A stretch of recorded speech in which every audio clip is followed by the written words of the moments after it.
So I'm just going to go through trend lines and cycles, and I'm going to show you how to best plot a trend line. So what is a trend line? A trend line is a confirmation in which a direction of a trade is trending. Now, we've got three different types of trends that can happen. We've got an uptrend, we've got a sideways, and we've got a downtrend. And I'll go through these in a bit more detail, and you'll see how they all unfold. So first, we're going to start with an uptrend. So what is a trend line? It's an indication and a confirmation of a direction in which a trade is trending.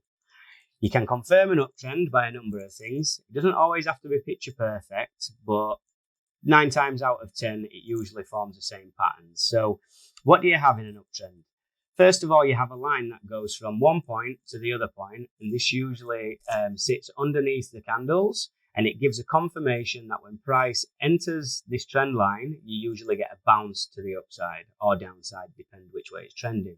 So you can see here that we've took a trend line from the bottom of there, and then we would have drawn it on this bit. But the fact that it's come down here, we've just moved it down a bit. But it's not ever going to be perfect, right? So this is a trend line. Inside of this trend line, you've got multiple cycles. So this here would be classed as a cycle. That would be classed as a cycle. This is a cycle. That's a cycle. So you have a pump and then a dump and then a pump and a dump. But at each given time, you're still making confirmations of higher highs and higher lows. So what is a higher high and a higher low? So a higher high is the maximum point in which price gets before it starts its correction of the cycle. Then you'll come down and you'll see a higher low. So in this instance, we started off with a higher low, then we've had the higher high. Then as price has then gone further up the trend line, we've created another higher high here because we've closed above this. Next, in the correction phase of this, you're going to end up with a higher low. This higher low finishes above this higher low. So do you see the correlation in which the higher low and the higher highs play out?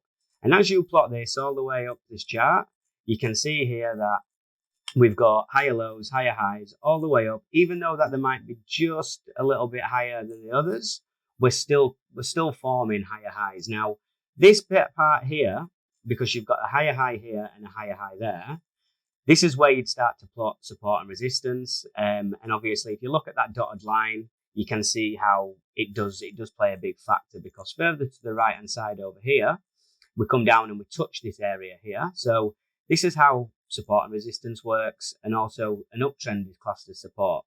So you're coming back into this line and hitting support before having an explosive move to the upside, having a correction or a cycle back down to the downside. Now these moves on a cycle are classed as A, B, and C waves, and we'll cover that in a different part of the.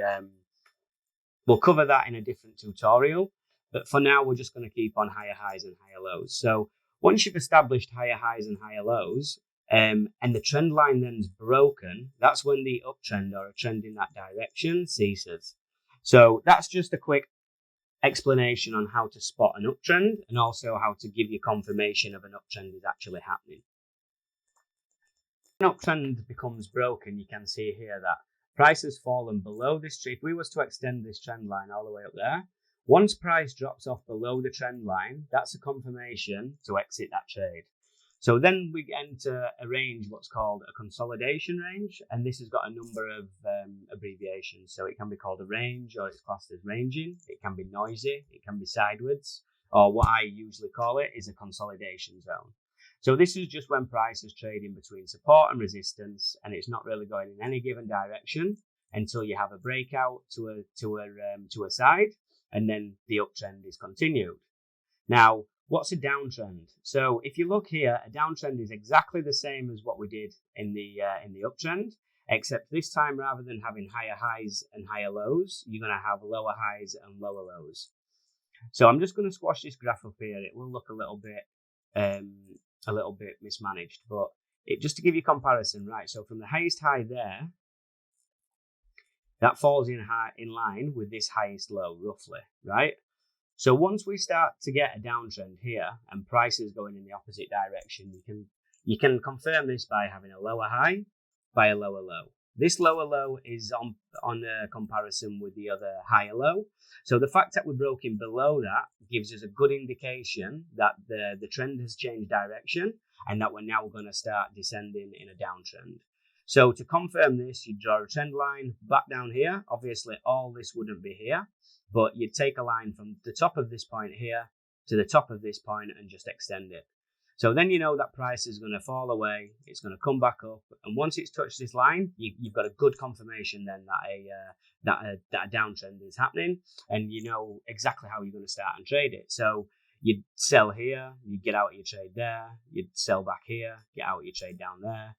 But this is all relevant through support and resistance as well. So like I said with the uptrend, you know, you need lower highs, lower lows, a lower high, a lower low. Then you've got a lower high. I didn't really put a lower low there because we didn't really have one. It is obviously, if you draw support again, you can see through the dotted line how price has fallen back into this area. It's just consolidated on this before dropping back down.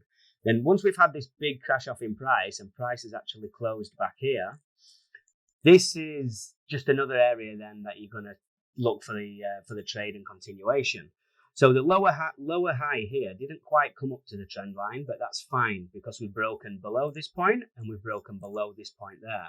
So that tells us that the trend is still apparent, and if you was still in this trade, that there's still a lot of room to go. So once again, you're going to have another lower low, followed by a lower high, followed by a slightly lower low, a slightly lower high, lower low, lower high, lower low.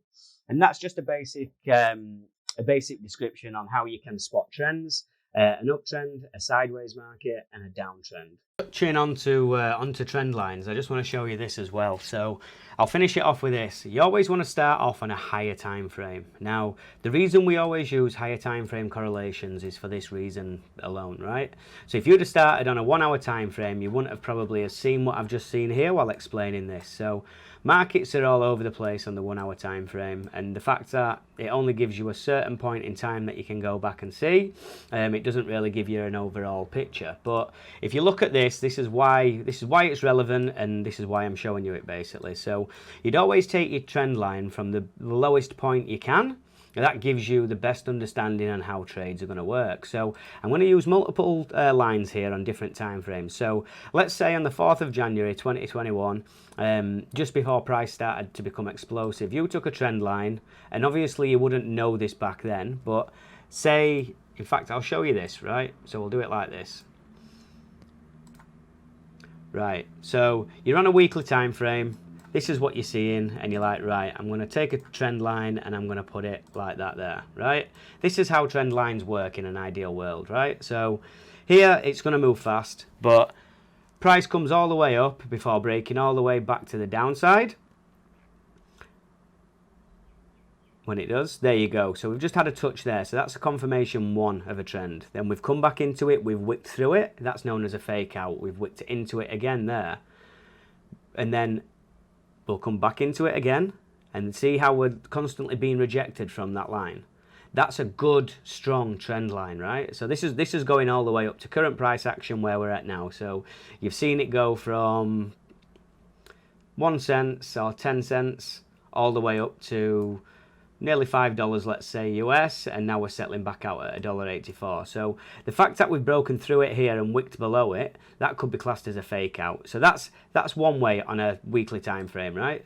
So now if we go to a daily, that's obviously a bit more apparent. So now you can see why we've wicked into it there, because we broke down into it. We're indecisive of which way we're going to go, but we've broken back up to the upside. The fact that we've broken below it here was down to the crash that we had with Bitcoin. So not really Engine's fault, but once again, that's the reason we've broken past the trend line and now we're setting back up above it. So if you look at that on the weekly, it's just a wick down and a wick back up. If you look at it on the daily, it gives us a better indication. We'd pumped through it, but now we're back above it. So if you go to a 4 hour, this is where you can then start picking trend lines in trend lines. So you'd have come there, you've gone straight above it. So you're thinking, right, I'd leave that trend line in there. It might become relevant at a later date. We'll now go from this point, or say here, it had only just touched it there, look, like this. All right, so prices We don't, so that was his first trend line we plotted. Right, we'll see where that what happens with that later on down the line. Price has just exploded up. We've just had a correction here. Right, we're going to draw a new trend line there. Let's see where we can go from this. So then, if you press play, you can see there that, don't know what's happened there. There you go. So you can see how it's just rode into it nicely, and then it comes back into it again slightly, and then back into it again slightly. And don't forget, it's never picture perfect, you know, but say you stop it there. So that's where price action is now. What you're looking at here, so you go, right, now we're entering a consolidation zone. This is his uptrend here. This is his consolidation zone. We've still left this trend line here for future, but this is how you plot stuff, and then you can always go back, and this can be deleted now because you know that that's an uptrend. That might become a lot more relevant further on down the line in a year or so when price breaks up and uses that as a confirmation at some point, because it does. If you'd have broken away from this trend line at the bottom, you might have disregarded it straight away, but leave it there. The lines, your graphs are meant to look messy. They're meant to look really messy, right? And the messier it looks, the more chance you've got of hitting something, and it's only through experience and actually being involved in it that you'll get a good eye for it. And the sooner you get a good eye for it, the quicker you just do it automatically, you know. So as you can see here, it's we'll spit it to a daily, but as you can see here, you know, price always comes back. I bet you any money now, if I was to extend that, so you see how price has been rejected from this point here because of this trend line. So it was acted as support when we was on top of it. Support, support, support. We've broken through support. We've consolidated. We've tried to get back up into the uptrend, but we've been rejected from the resistance of that uptrend. So do you see how it's very, very relevant keeping your lines and also extending them further than where you would have done last time? So now we are at this point, you're like, right, potentially we're in a downtrend now. So what's next? A downtrend. But we know price is going to obviously bounce from this and that's going to break that, but you wouldn't know at this point. So you might have been short in the market down here. Oh yeah, look, we've hit this trend line again. Fuck it, I'm going to go long. So you've gone long. You're now looking for it. You've been rejected from this resistance here, but you've not come back down to this trend line yet. So you're like, right, we might have another crack at it. Let's see what happens. So do you see then how it just flaunted below it? Now we've come back into this trend line. That'd be a buy sign because you've got a pattern playing out here like this. Look, and this is how a lot of my money was made. It's called, this isn't a textbook one, so please disregard it, but this here is a pennant formation. It's where price is bouncing inside a triangle before breaking to either side. So then you'd be like, right, yeah, we know that's a strong trend line. We'll put as stop loss below as lowest low pre-break, and we're going to look for a move to the upside. 387%. Nah, man, you're crazy. You're crazy.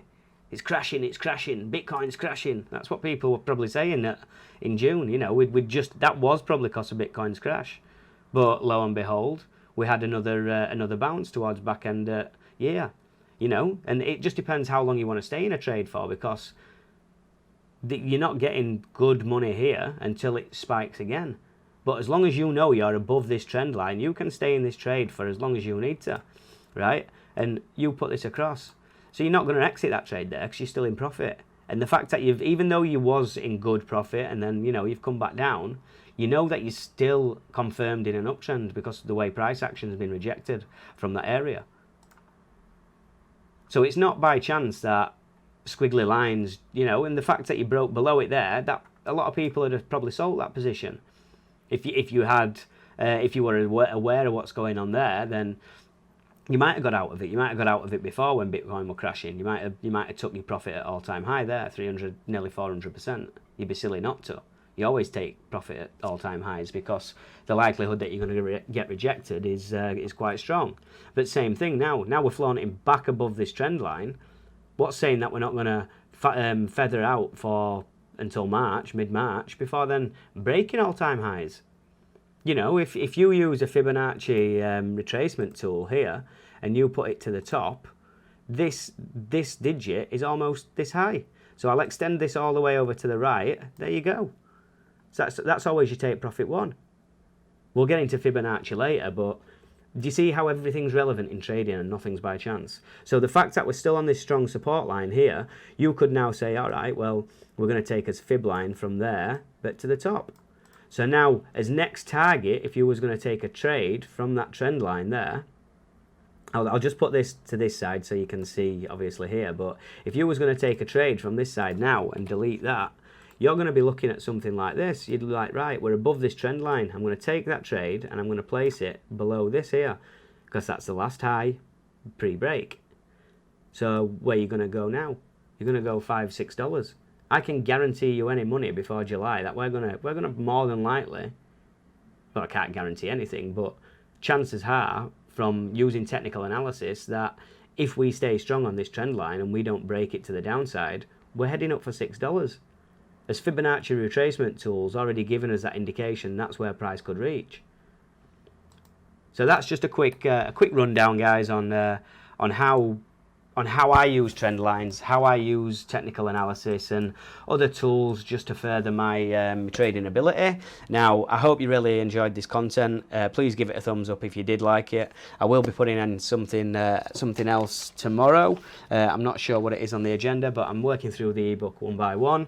But yeah, just let me know how you found it, if it helped, and if this is something that you use, and if you use it differently, let me know, because